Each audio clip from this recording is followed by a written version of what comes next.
able to borrow money for nothing and earn huge fees for lending it out, Wall Street began simply giving money away.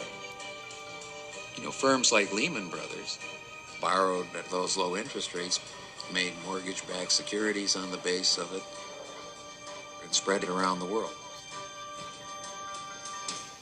And then we look back at the overall effect and say, gee, we don't like this.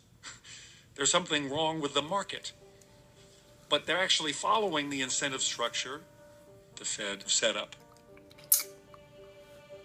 Banks at the peak of this crisis were levered from 30 to 50 to 1. So 2% equity, 98% debt. That kind of leverage, it's money for nothing, chicks for free. It's as good as it gets. Capitalism really doesn't work very well if money's free. And when it's free for too long, we corrupt the system.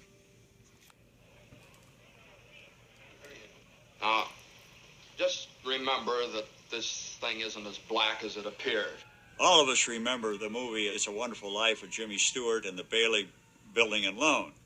Well, the Bailey Building and Loan made mortgages, borrowing money from depositors and lending it out, in this case, in the homeowners. And the bank doesn't have it. It's not stuck in the vaults. The money's not here. Well, your money's in Joe's house, and in the Kennedy house, and Mrs. Maitland's house, and 100 others. Well, that meant that the Bailey Buildings and Loans of the world had a very big vested interest in knowing to whom they lent that money and knowing that those people had the ability to repay it. Except from 2002 to 2007. And that's where the borrower's ability to make the payments became irrelevant. It was the lender's ability to sell it to Wall Street securitizers that was what mattered.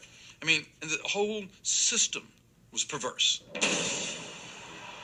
And that's how you end up with all the insane stories we heard about. Lots of subprime loans. Interest only. 0% down and we'll give you 10% back. Ninja loans. No income, no jobs, and no assets. And that was a Ponzi scheme. It was a Ponzi scheme connived in by federal agencies. We certainly don't want there to be a fine print preventing people from owning their home. We can change the print. It was the furthest from the Bailey Building and Loan you could possibly get.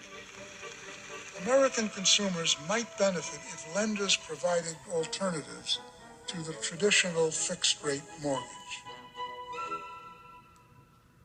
A growing family with a lot of debt. A young couple with no down payment. A business owner whose income was hard to document. Every one of them was turned down for a home loan by 3 different lenders. I'm with Countrywide, and I got them all approved.